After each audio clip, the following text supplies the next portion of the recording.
I am back. My ArchStories podcast, season 2. And this time we are going international. And my ArchStories, it's not just about information. We talk about stories, and you get all the valuable information through the stories.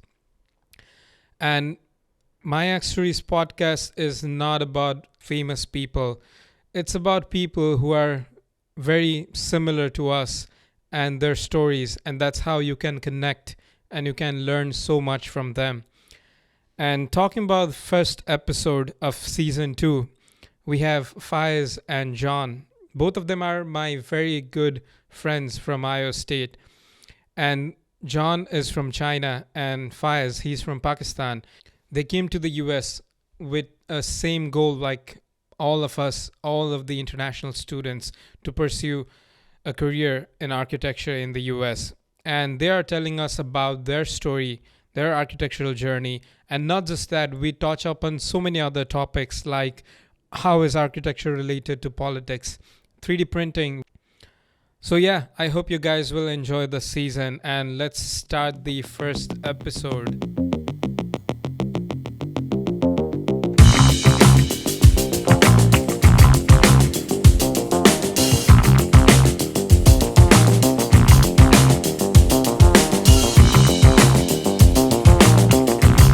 How was that? That was fun music, right? That was good, yeah. That's Yeah. a very fun far. Yeah, because you can't hear it. You will I hear it will when the hear video that. get released. Oh my god. Oh, it's just in our headphones. Johnny boy. Yeah, so welcome to the podcast, guys. And yeah, you guys might be confused where to look. It doesn't matter. Yeah. Got it far. Just look wherever just you want. chat. If you want to look at ceiling or floor or whatever, it's up to you. Yep. And yeah, let's start with your introduction first. Well, my name is Faiz Abbasi. I'm originally from Pakistan. I currently live in Dallas. And I know Shreesan from grad school. We went to Iowa State together. And that's how we became friends. And now we moved to Dallas together after graduation. And we actually live in the same building. So hello everyone. So I'm Yanjiu Bai, come from Shanghai, China. So I also from Iowa State, and when I was a master, I was also the TA, and that's how I met both of the two guys. Yeah, John was actually Yeah. our TA. Yeah, I it's was a interesting. TA for their studio. Yep, Yeah. that's all. So, I mean, I don't know if I want to introduce English. Introduce myself. Yeah, I'm Sreesan. You guys know me. Yep. Wow. So yeah, what do you guys want to talk about today? I literally don't have any idea. Well, we're pretty open. We can talk about our own experiences of coming to the US and all of that, Yeah. coupled with what are our future plans and what are we currently doing in our respective companies. Yep, that's what we did actually. We just shot one podcast before this and we talk about those things. So let's start with this. So let's talk about how you thought about coming to the US. Let's start from the very beginning. Well, it's an interesting story, but it's not unique, I would say. Every international person has that story attached to them where they were just doing fine in their own country until they decided I need to completely upend my life and take this on this new challenge, because I was practicing architecture in my country, Pakistan, and then I decided that I need to see what's out there in terms of new horizons, and then I started applying, looking at grad school, and then of course I applied for multiple, and Iowa State seemed to be the better option of all of the schools that I got into, and that's how the journey started. And once I graduated, I really wanted to give it a shot of, because I came with the intention of getting my license in architecture in the US, and then you can't do it unless you've given a billion tests or exams and then the 3,600 hours. So you have to be really fortified in your mind that I'm in this for the long haul. You can't just be half-hearted in things. So yeah, and then I applied to multiple jobs across the country, the one in Dallas seemed the best offer, so I took it and I moved within a couple of months. And so far, I'm really glad I took that decision because Dallas has turned out to be a very fruitful decision, and I see myself calling this the next home. So yeah. Hmm. So for me, I am back today, like before the study board. So I was an actually designer for exhibition design.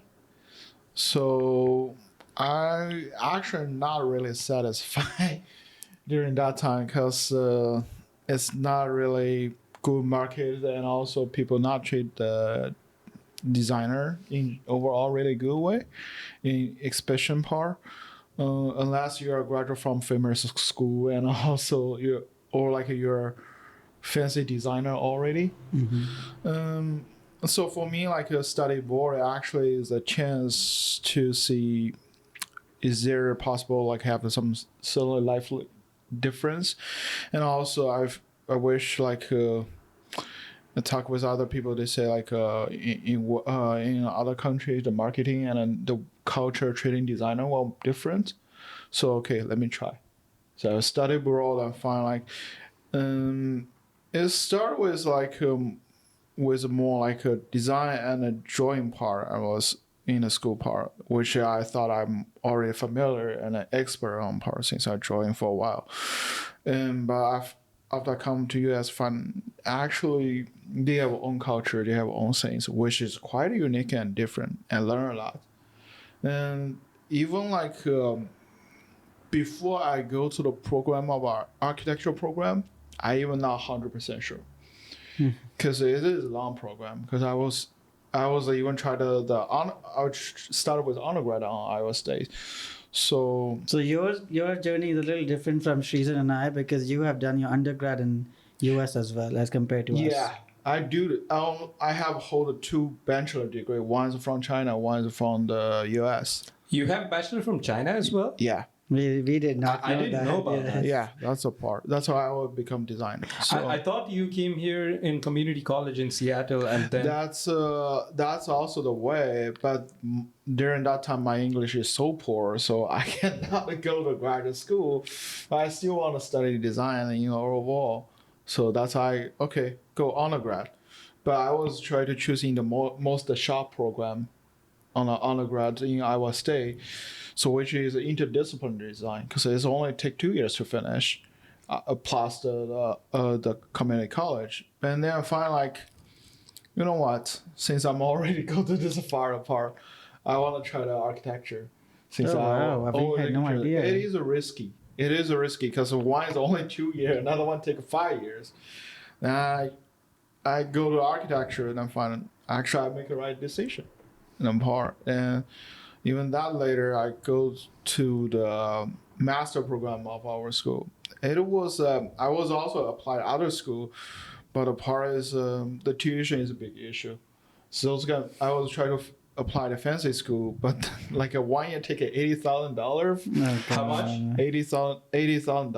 $80,000? Yeah, that's for some like a fancy school. I will not mention name for that kind of school. I mean, Even- most of the people they already know. They can just go and check the website. And Yeah. 80 is pretty average. Actually, it goes higher and higher from there on. It's just a 1 year, and It's just then. one. Yeah. And I got an offer, but later I just like talk with my professor Shelby, and she had started with the 3D printing housing project, and also they have the funds. Then so okay, let me just like study master in my own school, and which is a really nice decision rather than spending $80,000 go some school like a really unknown, honestly. And it's really interesting that, like, for me, I did my high school, and back in Nepal, we need to go through like either science or management in your high school. And then if you want to go to architecture, you have to take science because architecture is an engineering background. But I know that for you, it was different, right? So you didn't have science background, but So I was a complete business major. So went through accounting, economics, business. And then I didn't go to engineering architecture. I went to a design architecture. So we just had to do high school and we have to give certain grades of either the science or the business. Didn't matter, and that's how we ended up at design. So my grad and undergrad is both design oriented. It was not engineering, which is interesting because whenever you talk to somebody and you tell them that you're from architecture, and the first thing that is, oh, you must be very good at maths and physics. That is completely untrue, and this is a myth. So you can be in architecture and you can be complete dud in math, and that's okay. For my country is quite more on the engineer side part, because we usually kind of like when you do the high school, usually divided two direction, arts or physics science part. So architecture more on the science part, and if you want to apply architecture program, usually you have to get a really high scores. But okay, let's dissect that a little. Now we're all working, right? Yeah. How much of physics and maths do we actually use? That's a part. That's like when I come to US, I was like, this is nothing about calculus. This is nothing about like a strong physical part. You will have clue in a sense, but you're not apply those kind of specifically, because some part you have to give the job to structural engineer. Yeah, I was about to say that's why we have civil engineers, structural engineers. So didn't you feel like there's a certain disconnect of how we are asked to pursue this degree and how we end up using this degree at the end? So different that you're expected to know all of these characteristics and then you don't end up using them eventually. Yeah, even I remember when in my undergrad we had to take like 4 structural classes, and I had to do all the calculations like timber and load. Load. I mean using different materials like Different concrete material, and then timber and everything, like all the calculations. And later on, we are not even allowed to sign for that. So what's the point? I mean, I know it makes sense for us to know about it. Yeah. It's good if you have basic thumb rule idea. Yes, of course, knowing the concept and an application of the concept are two different things. Yeah. So you in order to be able to tell the structural engineer that yes, I know my stuff, what I'm talking about, you should know how the process works. Yeah. But for you to know that, oh, I should be able to calculate the load of the building, I don't think so that is necessary at all. Yeah. So it's like how to say there's an overlapping part. Then that's how we communicate with structural engineer. But the part is school only go to really rigid and restrict like a defined courses content. And then when we just want to know for example, the class we only want to know the 30%, but actually you have to take all the class content then for later to using. So it's interesting that for me in my undergrad, I had to take structural classes. But for you, did you have to take anything like that? Yeah, no, I had structure as throughout my architecture, but it was also like calculations involved, but it was nothing physics related. It was very much basic math and then load calculations, but it never went to the physics side because we were always design oriented. So we were always told that at the end of the day, you have this structural engineer to take this load off of you, so to say. And interesting thing for my undergrad was we had to we had professor from civil engineering department to teach us. So it was like legit structure. Right. Yeah. And then they would, of course, tell you their wealth of knowledge, which is very in-depth and all of those. Yeah, things. and which, I don't know. I don't know if it makes sense or not for architecture student. What about Iowa State? Like in their undergrad, did they have anything like that? So we have the class called the site. We usually abbreviate it's called SciTech. I mean, we were the TA. We were the TA for that class. You guys are TA for that class because that class is most of the part rule of thumb. It's rather than like totally you studied or compare. So it's just generally idea to know the structure, material, and also environmental control. Actually, Iowa State is also very design and concept oriented. Yes, Iowa State is more on the design oriented stuff. The only things like a physical or math before you get into the program is really, I will say, for my country, it's most a high school content part. You even don't need to know the calculus or part. Like you literally don't take which is like for my back to my country, like each country school, like you have to take a calculus, and that's almost like some like a U.S. math program, the basically like a calculus classes. Right. yeah. Right. So it's totally different. Yeah. So for Iowa State, it's just most emphasize the design oriented, and you need to know those kind of part because those kind of class also well related to the coding, and which let you know the how do you thinking and in overall, it's training the thinking process Right. and know the general what kind of things you need to do. But when you go to work and you know like those kind of training on the school is still not enough. It just gives like an intro during the school time. You know what I would like to see, which certain schools are doing it, like I'm not sure Kansas State is doing it or something, where you do 6 months to 8 months long internships, and these internships are on site, so you're really building stuff. Oh, that's cool. So you're part of the design process, you're part of the construction process, and then once you come out of school, you actually know how a building is done. Actually, we had that. You had it in undergrad? Yeah, in my undergrad. So in our fourth year, first semester, we had to go and do internship for 6 months. And that will also be graded. It's usually So you're taking it seriously then? yeah. Usually for us in China is like an end. And on the last semester, you prepare your final defense, and also the unions do the intern outside, and that's well related to the grade. Which is stressful because you're It already is stressed about stressful. thesis, and then you're doing this. Yeah, it's the end of the year, which is really so stressful. But most of the classes you already finished, so you don't have the stress from class. You're more focused on design and also intern part. Yeah. But Iowa State's like we don't have this kind of intern requirements. But I know like other schools, some school have some like not an intern, but at least you need to go to site and involving construction. Yes. Part. It's like in US, a lot of time really depends on the school how they're setting the program. Then there are some special courses, not part. One thing I would like to see in Iowa State is introduction of thesis, because thesis really makes the whole difference in undergrad, where you are preparing one whole year for one project that you have chosen the program, you have chosen the professor, and Iowa State has the semester thing where we're relieved of that pressure. But once it would be nice to see how students perform in a year-long process of one project. Even for master, right? For undergrad. For undergrad. Yes. Yeah, even in my undergrad, I had thesis. So even though it was semester system, we used to write proposal on our first. His dissertation and then the thesis. Yeah, that was the thing. Why back to the Chinese undergrad? This is also final defense thesis and par.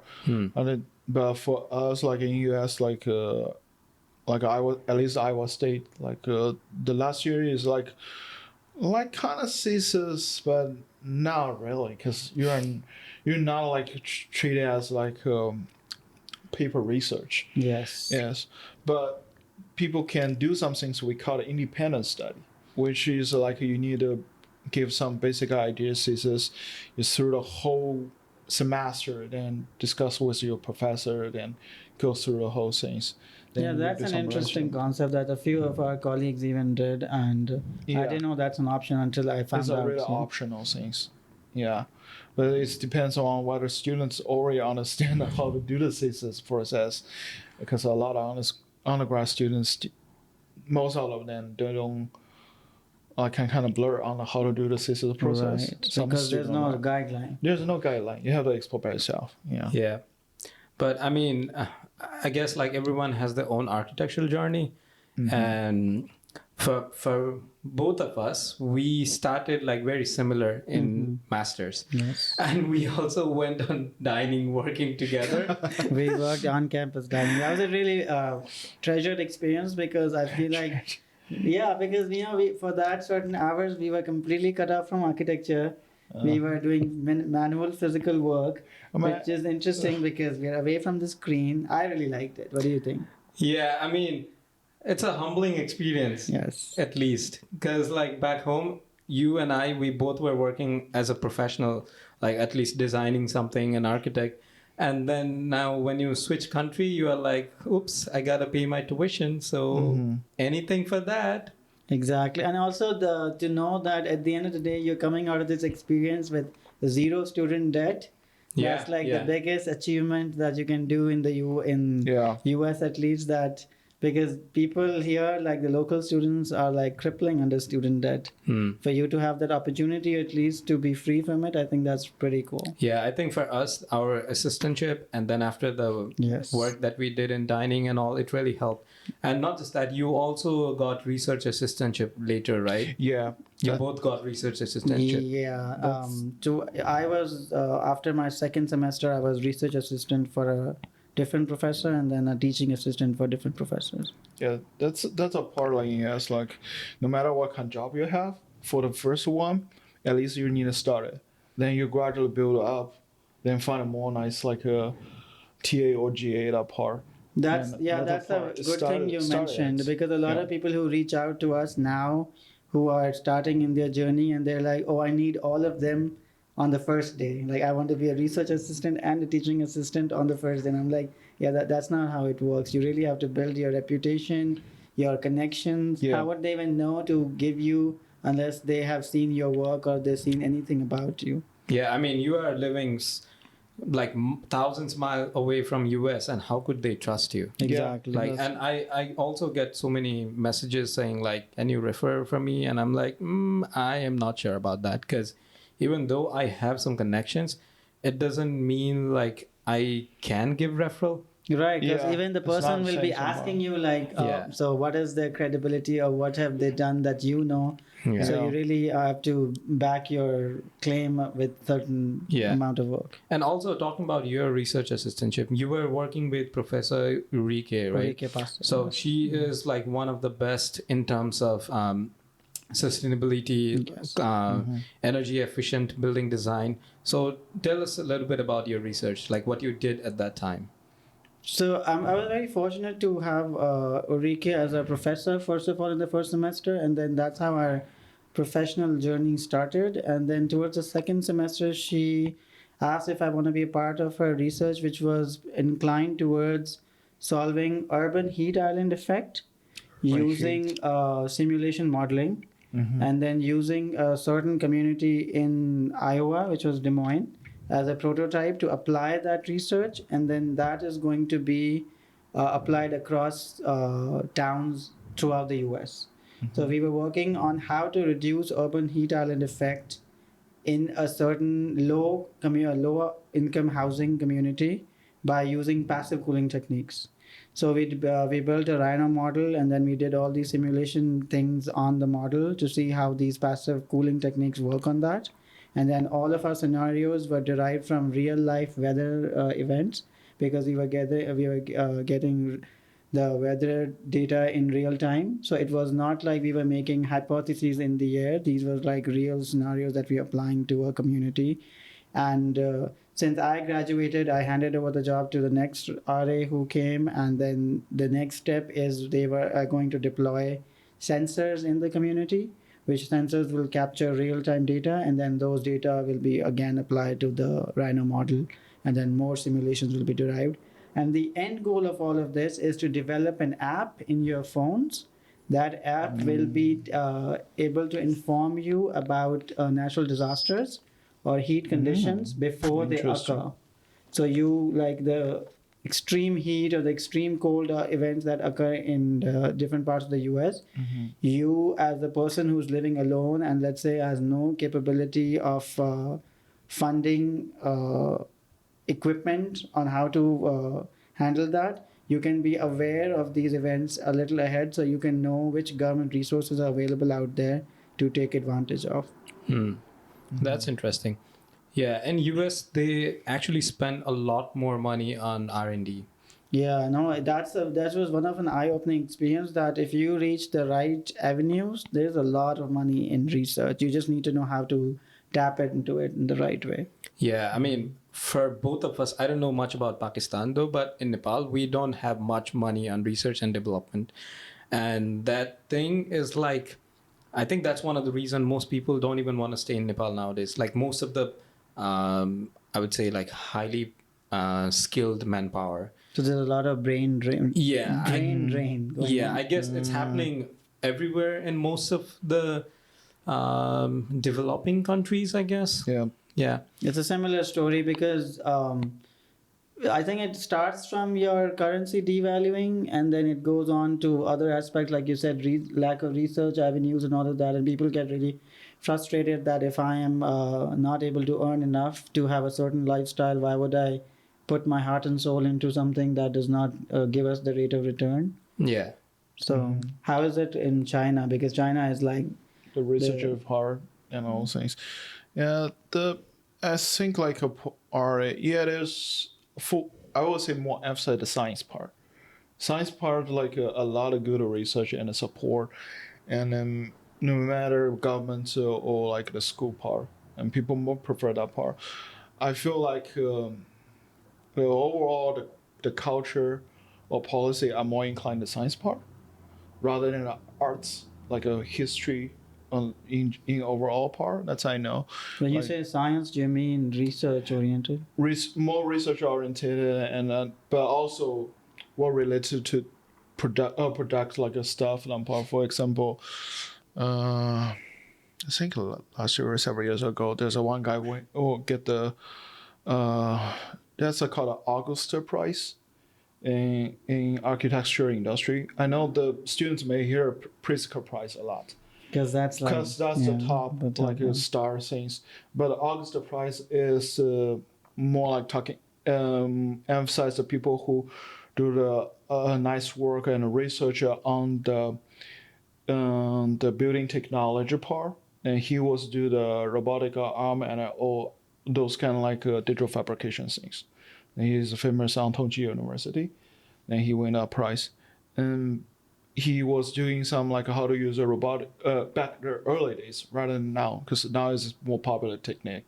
He was doing how to use a robotic arm to do the parametric facade through the brake, and in the small scale, and I was set apart the whole like a waving brake on a waving brake and construction part, and that's a part for us like it's really emphasized the technology and another part, and they get more support. But I wish have more the arts part, because that's your personal interest. one side is I'm personal interest.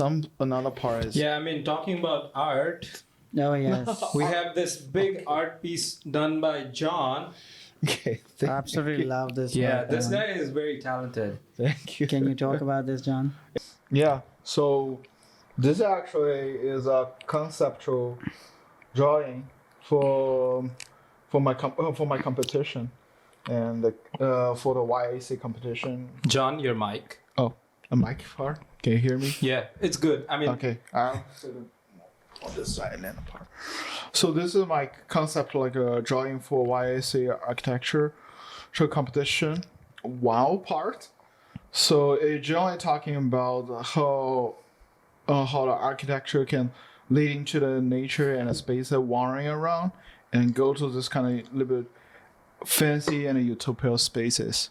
And this drawing mixing like a Chinese traditional style, but also using a more modern like block to represent architecture and all things apart. And then through this drawing also to some extent lose the feeling of the scale, because it looks like everything's continuously, but if you you treat tree as a reference, you know the scale is not the correct way based on the nowadays like we usually drawing or drafting way.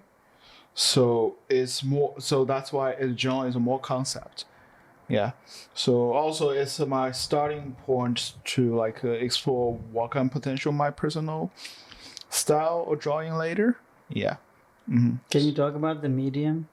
The media part is watercolor, and also the technical pencil.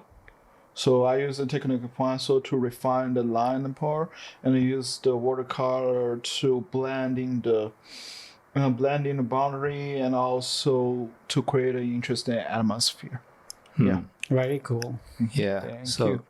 That's like how you, let put it this way. So that's like the starting point for your concept, right? For your design competition. Yeah, for my design competition part. Yeah. Okay. So, I mean, I just wanted to emphasize on the fact that there are so many different ways of bringing concepts. Yeah, Isn't it, there's right? there's so many ways. You can through drawing, Yeah. you can through the model making, you can through the poetry, literature, and you also can be traditional way like study the structure and how those kind important structure become the key to go through your architecture. So there's so many different way, and I think the student need to explore during school time and try to open their mind what can be the possibilities and keep those kind still always keep those kind of fresh even when you go to practical you still try to push those kind of things. Absolutely. Yeah. So this is like your architectural journey after school. So Yeah. you are doing job. I mean, by the way, he also works at Corrigan. Yeah, I'm also I work working at on Corrigan too.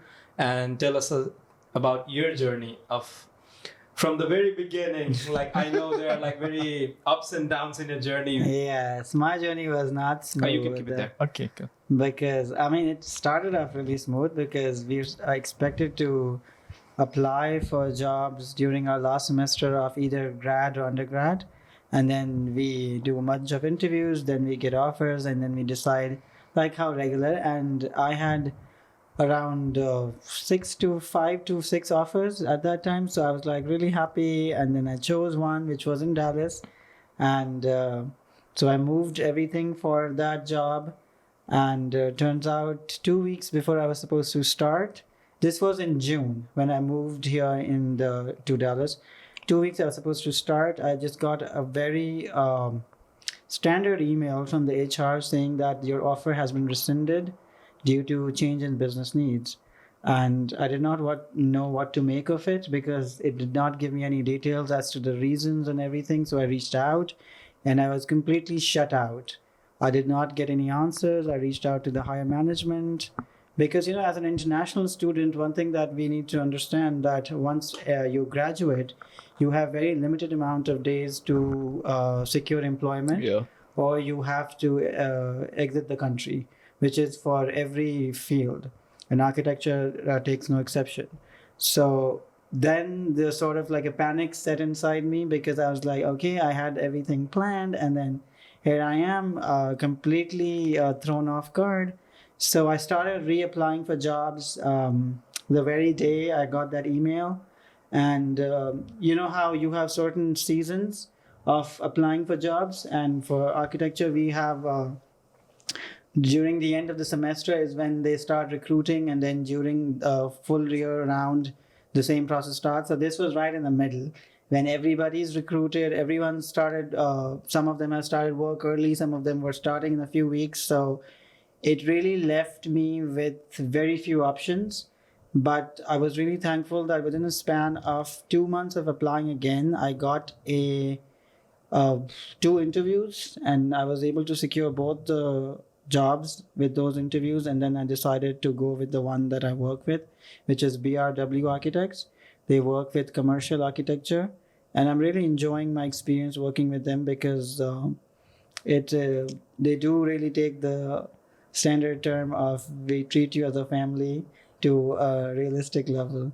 So I really appreciate that. But my reason for bringing up my experience was also because as an international student, we are often given this untimely and unrealistic deadlines that sometimes some of them are really out of our hand because we have to apply for work permits, and those things are really not in our control. But certain companies, they really do not understand how these processes work. And in the process, we end up being the sacrificial lamb, so to say, where and a lot of people end up leaving the country because they were not able to secure employment within that time period.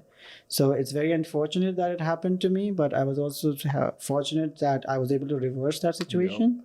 But in most cases, people don't. And I think it's time that we start talking about how this affects the majority of the people in the US who are not local and who come from different parts of the world with very high expectations of not just themselves but their entire families behind them. Yeah, that was I think we didn't even talk for months Yes, after that. because that was a very stressful Yeah, situation. and I didn't want to like give any more pressure on you. Yeah. So we didn't even talk for a while, and then after when you said you got a job, and I'm like, okay, thank God. Yeah. Yeah. Everybody know that Yeah. part really Yeah. seemed like. But I wow, do want to that's give a it. shout out to my Iowa State professors who were there for me from day one, and even some of the mentors that I met during career fairs and stuff, that they really were able to provide me with enough resources to turn the whole situation around, and I really appreciate that. Yeah, that was horrible at that time, that experience. Yeah. Yeah, it feels like as an international student, you are always on the edge because Yeah. of the visa situation, your OPT, and then that's like a whole different podcast, which I don't want to talk about Yeah. right now. Maybe sometime later. No, I think it should be it should be one of the topics that you should bring it up, because a lot Yeah. of students come to the country so unaware of how these situations even work. Because I did not know that we enter into a lottery system, even if you're sponsored by a company, which I felt like, why am I going into a casino like lottery system when somebody's ready to sponsor me, you know? So it feels very unnatural to be put in a situation like that. Yeah, I feel before coming to the US, it's more on your preparation part as well. Like I would say, do as much of a research as you can. Try to Yeah. reach out with more people and ask them Be about prepared. it. Yeah, be prepared. Like you will be hit by a truck on your face. Start early. Everything. Try your everything best to start start early. early. Yeah. True. Yeah. So after this, I wanted to bring this topic of architecture and how architecture could be political. Isn't it? That's a very interesting thing because, like you guys, I mean, he's from China, you're from Pakistan, and like everything related to England, United Kingdom, colonization. So yeah, I want to know your thing on that. Before I even go to history, I want to talk a little bit about the present, is what's going on right now in Israel and Palestine. And that is as political as it's going to get in terms of architecture, because there's physically a wall separating Gaza from, which basically makes Gaza a prison. So people talk about how architecture cannot be political, but to quote a professor of ours, Cruz Garcia, in one of his podcasts, in his discussions, he talked about how architecture is very much political. Like you cannot separate the two, because architecture is the tool that people use to manipulate a certain kind of group and a certain kind of race, which happened in our case in terms of our history. Yes, the British colonized us for hundreds of years. And that was through not just political borders, but physical borders that were also, when the land was given back to us, these borders were drawn at 3 a.m. one fine day, literally telling that, oh, this is India and this is Pakistan, and now we're out of here and you deal with the mess. And that mess ended up killing millions of people, which is the biggest land migration in history, where people had no idea where to go, because there was a lot of bloodshed on both ends, because these arbitrary borders were drawn in the middle of the night to separating around 1 billion people. Yeah, and also like even in terms of China, there are so many copycat architecture. So a copy. I don't know if that's term. Yeah, I don't know if it's a right term, but like you can find Paris in China, right? Like they have the Eiffel Tower. Yeah. Yeah, so like So that's the topic I'm really allowed to talk about, the part, and also that's a pretty interesting part. First of all, like give the general background part, because China, like after like First World War and Second World War II, so from empire gradually become the new China part. So the ideology and the government system is totally shift. and history actually is not continuous and coherent. So that's making everything's process become really chaotic. Then through this process, ideology and culturally also change. So when people talking about architecture, especially even in nowadays, also this is related to education because the public didn't get enough knowledge or about what is architecture of a good, what is a good architecture, or what is the architecture can represent us, or what kind of architecture can let us feel the belonging. Mm-hmm. There's no clear definition, and there's still a lot of arguments governments may have, architects have, and even architects that don't know the answer still try to find an answer. That's everything related part. But don't you think so? That's one of the reasons for that is because it's such a personal experience of a space that to talk about how one space is giving you that feeling of comfort and the other one is not, is like someone's opinion. So how do you put that into context? You mean the opinion to put with to the people, or like, you know how you talked about you mentioned something about how there's no clear definition of that, right? But because I'm saying that because it comes from someone's experience, so how can you make that as a definition that applies to everybody? So it's like a personal feel. A lot of things that actually don't supposed not have universal things. And although the government, no matter which country government, they always have a certain clear direction of the ideology, and they try to define it that universally. And also, sorry to cut you off, but like for me, when you talk about architecture, it's mostly about Western side. Yeah, and that's for us. Like really emphasize like Chinese and Western. Even when we back to the China, like the language you're using in our part. But for me, it's not supposed to be those kind of way, even linguistically or terminologically to using things. Yeah, because like when you talk about when you see, star architects, I would say. Yeah. So mostly Western things, even Frank Lloyd Wright and all of them. Renku House. I would say the whole architecture education is molded in Western side. I was gonna say that, yeah. The general guidance and overall. I feel that is also in some way kind of like influence from colonization. Of course. Which there's a certain hegemony that why we come from different countries, but why are we taught about modern masters in the same way? It's like, what does our country have to has nothing to add to that? So for us, is the textbook, like in the school, you can clear to find U.S. may be quite different, but back to China, it's like you will study something called the Western architecture history. You have the title of Western, then you have another part. It's called the Chinese architecture history. Yeah, there's a really clear, defined, and boundary part, but why it's not everything's mixing to developing.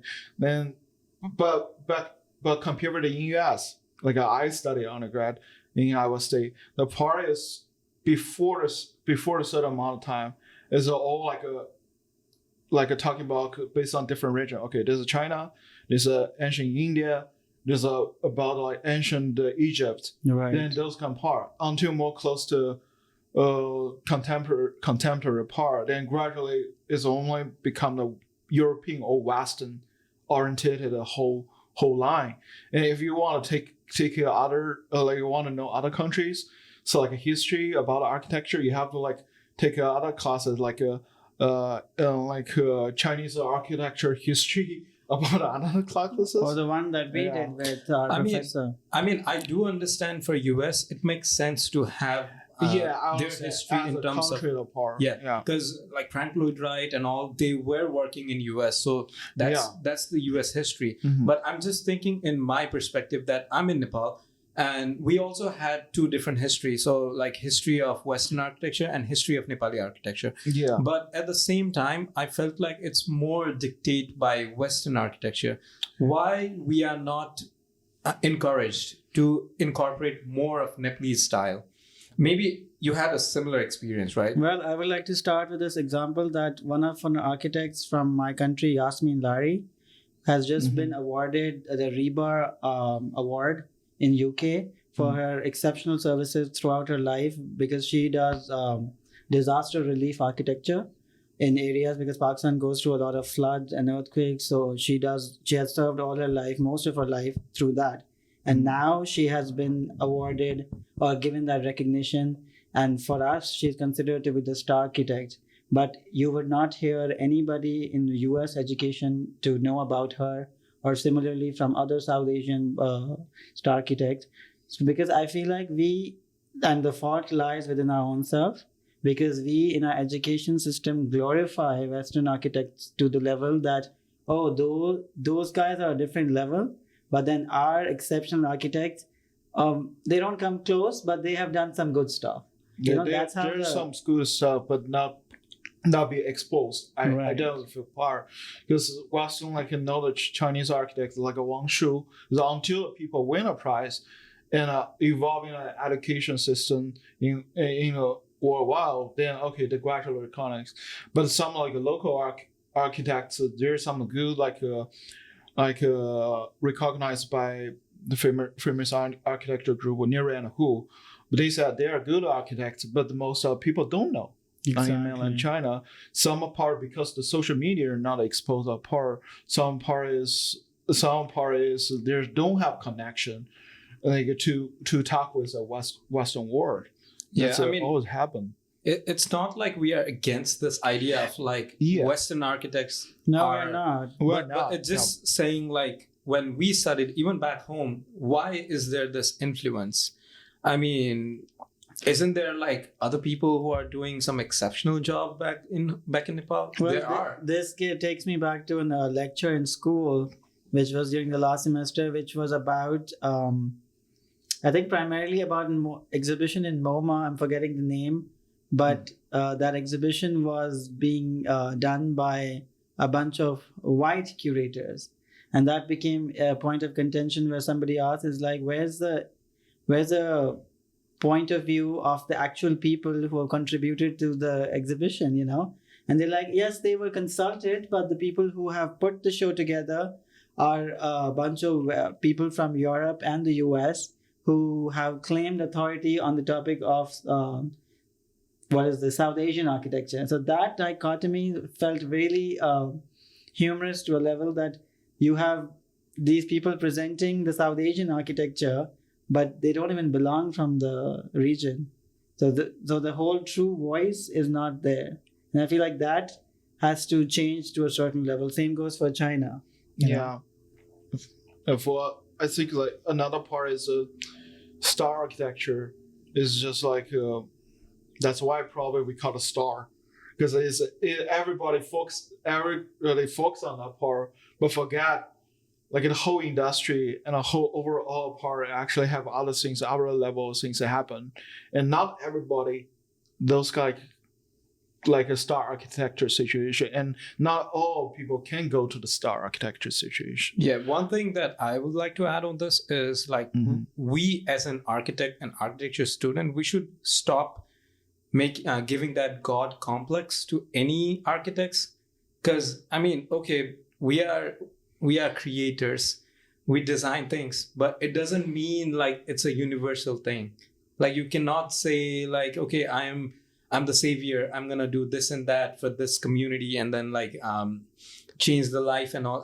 It might change to a certain extent, but it's not like you are the God, basically. I think a lot of that, from my experience of grad school in the US, it's you're also indoctrined with this idea that you really are making a difference, even though you're making it on paper. So imagine that idea starts in the school, then you go on the real life experience, and then you turn out that, I am literally being a part of a team. If you're working on a big project, you're part of a team that has a very small part to play, and that idea goes away. But if you're a star architect, that idea comes back in some way, because it's whatever I design, it will not be questioned. The funds are unlimited. So that complex just creeps in. And as us, as students, as somebody who's just starting out, we give this idea that, oh wow, this person can literally design anything, and it will be like world famous. So yeah, I completely agree with your idea that we need to stop giving this falsified image to the person that, oh, this person has the power to change someone's life through architecture. Because let's face it, that's an experience, and it's not the complete authority to into someone's life. Just one person, because like there are also it's lots not of people involved in that project. Exactly. Yeah, You never it's hear like- about that. Yeah. It's like a movie. Director is important. Is make it a part, but That's a good credits, analogy. yeah, the credits is not all on the director, because without camera crew, without the actors, there's no that's a fancy movie will come out, right? Yeah, that's it's, true. It's just that everybody feel like the director is like a star architect to solve everything, but in reality is not. Everything's a lot behind the work, and there's a lot of complicated things behind. Yeah. But for me, I feel like after doing masters here, it actually gave me it actually helped me to think critically like this. Otherwise, back home, it was more like just, I wouldn't say memorization, because architecture is not like that, Mhm. but we didn't have much more thing on the critical discussions and all. But US, it actually has that kind of thing. There I were like agree. few classes Critical. where you Yeah. talk about this critical things, and even Mhm. professors, they helped a lot in this thing. So yeah, that's one of the great thing if you get enrolled in school in the US. Yeah, the critical thinking part. Yeah. That's I think let's learn most about a lot and try to like jump out the comfort zone, and because for us usually love to start think about things in more like a formula way, because that's make the things more productive, more productive and more efficient, and you can finish everything in short amount of time. I But- was gonna say that Yeah. there's an influence of industrialization of architecture back home, where it's like you're not allowed to question of why am I doing what I'm doing, you know? Mhm. It's just, and that makes you like a cog in the machine. Like you're another person who has graduated, and you're not really allowed to use your brain to a certain extent, which I feel like it's changing now. But in the US, like we were given that space, and through the structure of our classes where we had these open discussions of like, you know, you don't Mhm. have to really buy into whatever's being taught into you can also question that, and I Yeah. appreciate that. Yeah, I think both of things are matter, but need control the balance and the weight part. I think students also need to learn that part. But one side, because you're in the in the general idea in design industry, you need to be creative and innovative, and critical thinking is important to help you reach the point to break it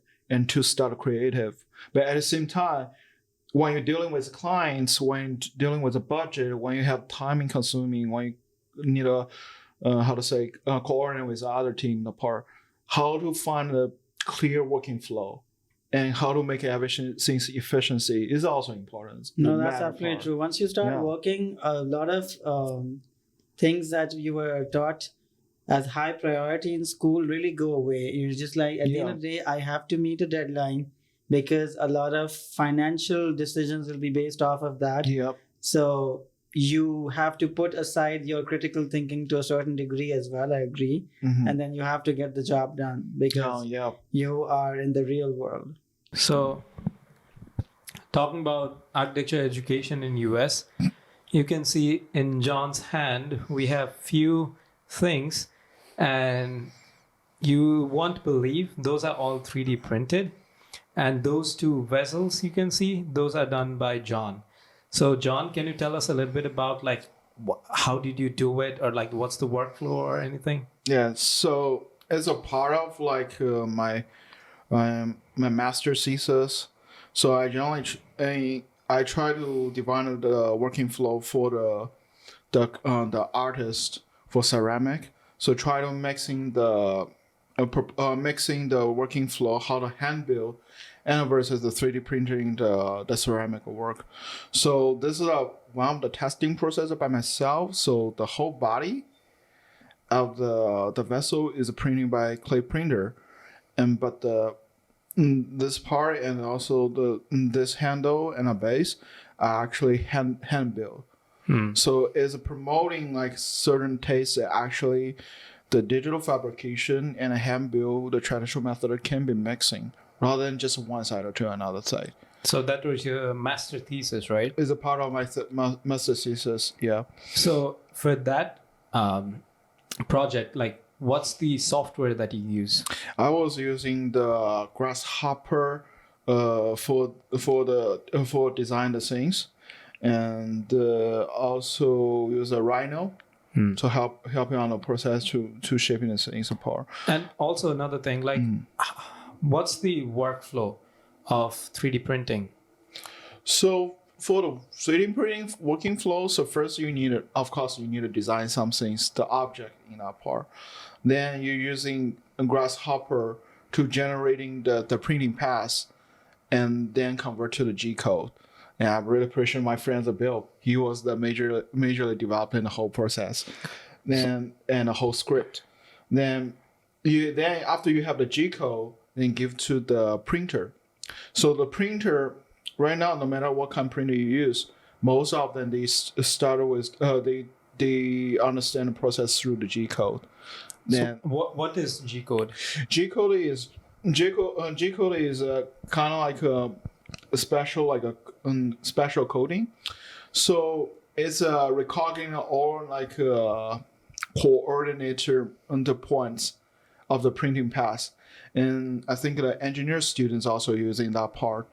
So it's basically like we have this design which is already saved in some kind of format. I think it's STL format, right? Yeah, STL initially. format. So that STL format is saved as into G code. G code is more like we are providing coordinates to the printer. Yeah. And so then it will like print around that. Yeah. So the software is help students to visualize the things, but the code is for the machine to understand how to process the whole stuff. Yeah. So that material that you have used is clay, right? Yeah, that's clay.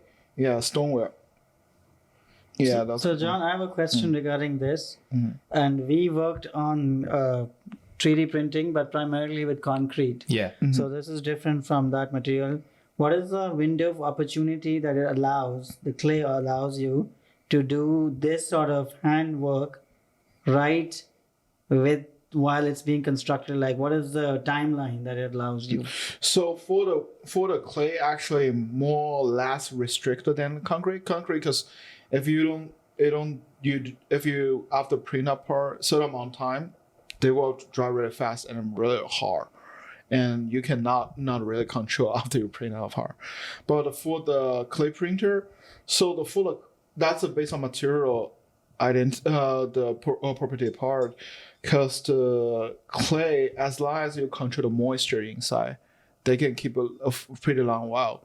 So while I made this, I printed a vessel. So after print, I will cover by the plastic and tied it pretty well, so to keep the moisture on the inside. And at the same time, then I can go outside. I can make those part later, then to assembling together. So that's a part you can control that pretty well if you understand how to control the moisture, what kind of way to do the part. Sometimes if the clay get dry, as long as it's not too dry, you can spray some water to moisture it. Then you acquire the Concrete does not give you that Concrete opportunity. never do that part. Concrete is way more harder. I remember when Sridhar and I did this model, Yeah. and getting the consistency of the water in the printer. And this was all very much predetermined, like what is the ratio, but they were like, how many? A bunch of us doing it at the same time. Each one of us got very different results with the same ratio. So there's something that we were missing in concrete construction that is very different. Yeah. Yeah. So We The choose interesting- part. it's I'm just showing it on camera. So the interesting thing about this studio was we didn't know, like, even Professor Shelby, she was also not very aware of the the results of how it will be. So we were all experimenting.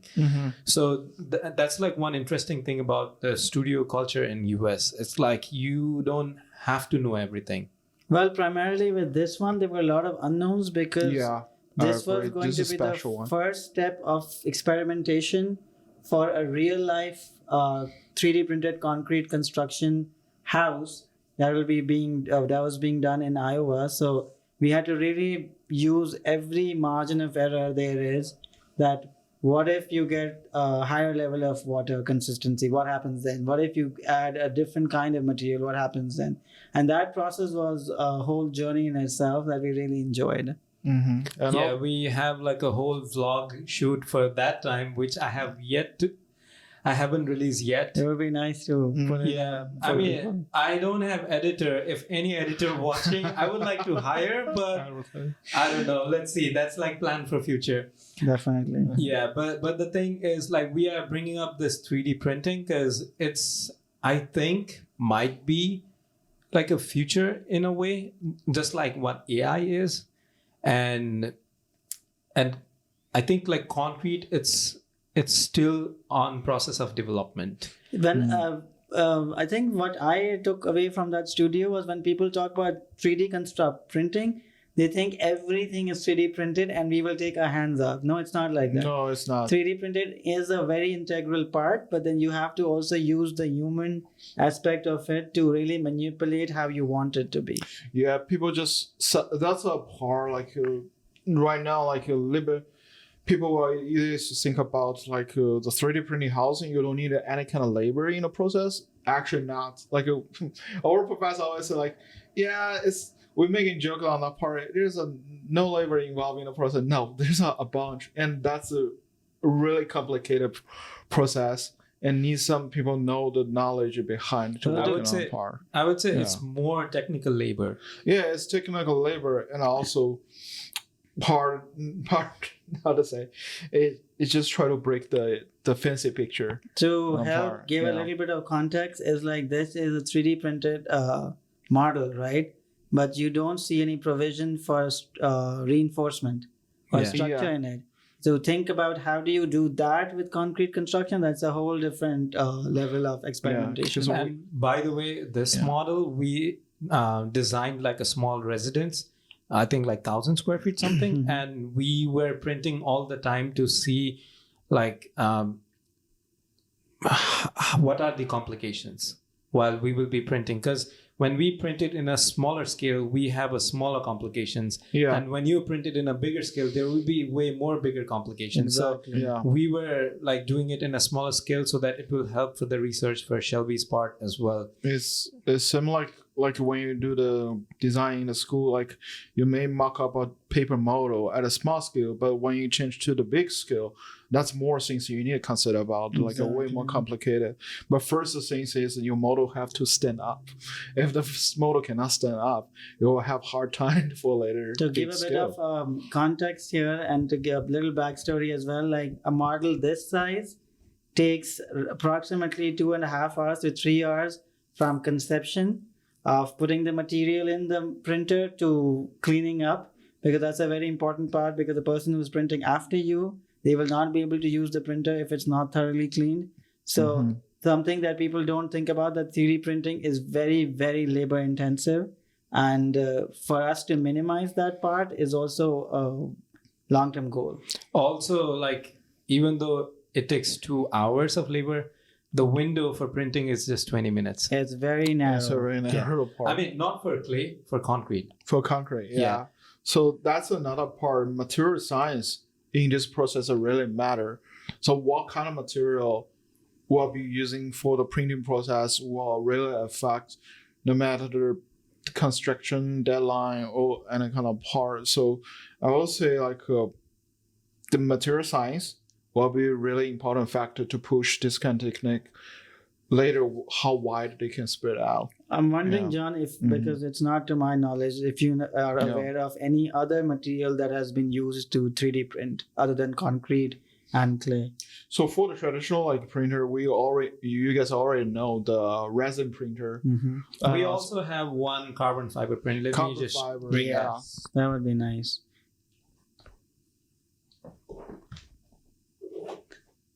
Oh yes.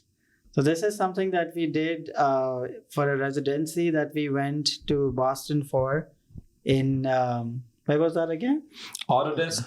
Autodesk Technic yes. Sensor. And then it was basically they provided us with their machines to experiment of our designs. And then- before that, I want to give shout out to Shelby. Thank you so Yeah. much for this opportunity. Yeah. Like we got to learn so much of 3D printing and Oh, all. absolutely. And she was very gracious in giving us the whole package of being able to go there the entire class. And that was a really great learning opportunity. Yeah. Do you want to talk about this particular model? So about this model, what I did was we just wanted to experiment. So basically, I think I used some kind of script, Voronoi pattern or something to create this thing. And then after we had to print in a different kind of printer to see what are the setbacks of different printer. And this is done by carbon fiber. So with the carbon fiber, it's very strong and it looks really good as well. And the reason for doing this was the experimentation was more about we have that 3D concrete printed building. So maybe we could use like a reinforcement from these kind of material. And this So- is basically a joinery of that reinforcement. Yeah. So Yeah. like if you are designing a roof, then if there is a truss, then that truss might have some connections and these can be prototype for that. So I mean it's like very wild ideas, but we were just experimenting at that time. So yeah, that was really fun studio. Yeah, and I think the biggest takeaway from that was also the world of 3D printing is so unknown that the more you dive into it, the more you find out that there's a lot of possibilities, but there's a lot more limitations to it. Yeah. Yeah. And That's just like one part. limitations of time, material, expenditure, and transportation. Like, how do you build a house somewhere and how do you transport it to a location, things like or- those. Yeah. And there's definitely a lot of coordination from the interdisciplinary part. Even Yeah. in the size of printer. That is also one The limitation. biggest The printer limitation is, is, uh, yes. Printer size will be the limitation part. Yeah. So that's a part like don't think about the printer just print out things. You just hit button and the things come out. No, that's never Another gonna myth work. busted. Yeah. Yeah, I mean, we are just talking from our experience. It's not like we are expert in 3D printing. Oh, so not at all. No, no. there might be so many wrong things we might have said. So apologies for that. Yeah. One thing that I would like to, in my professional career, to see is be a part of a project where you actually implement 3D printing in whatever scale, small or big, to integrate into a building system and see it actually function. That would be really cool. Like even if it's a scale as small as a joinery to maybe just one wall of the project that is being 3D printed. So yeah. Yeah. I agree with the part. Just say Yeah. something so you originally more on the thought, then become the real things can be constructed and built. You know. Yeah, I mean, I think there is this one company called Icon. Mm. And Icon, yeah. They are doing really great job in terms of 3D printing.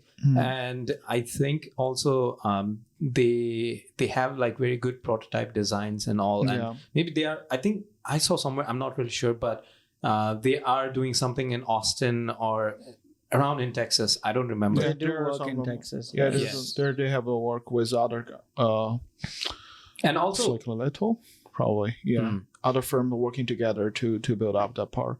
Yeah. and I think one of the implications for 3D printing housing might be like a very good opportunity for disaster response architecture. Because of the speed at which you can construct it. Yeah. That's usually considered about like a post disaster Yeah. situation, like how to quickly construct the things.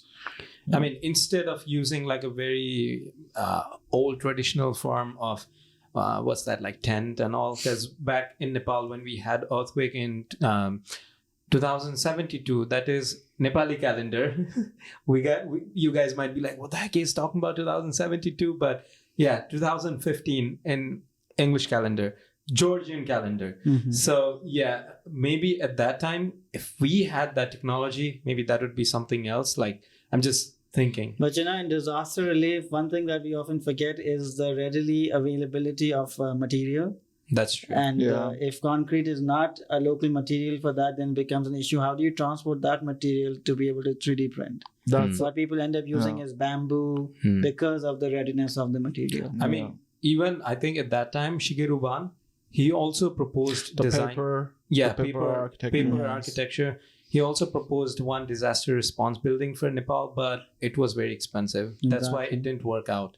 Mhm. So yeah, It's always a part. New material or some things you need take time to develop and also take time to become industrialized, then reducing the prices. Yeah, but I think they still need to keep pushing up or what kind the possibility with Oh different yeah, no, material. absolutely. Yeah. Then that's make the localized material can be applied to the industry rather than like a certain amount of material to the global. Then that's actually sometimes will cost a lot of trouble. Yeah. Agreed. yeah. I mean, that's how research and development works. And from our personal experience, I can tell you research is a very painful experience that you cannot expect results Research right is away. not simple. It's very time consuming. Yeah. So yeah, I think we are around at the end of the podcast. So any takeaway you guys want to share from your experience in the US? Well, I just want to say that, at least from my personal experience, that there are a lot of preconceived ideas that I came to US with of how it will be, and at every step of the way, these ideas have morphed into something else. And but I'm very content with my choices because each choice has also taught me something, a very valuable lesson, and it's a very unique opportunity that you either use it to your advantage or you can use it as a way to deter you from your further accomplishments, so to say. So my takeaway is there will be a lot of difficulties, there will be challenges, but it's how you use them to your advantage is what really matters at the end. Yeah, I agree. The part a lot of challenger part.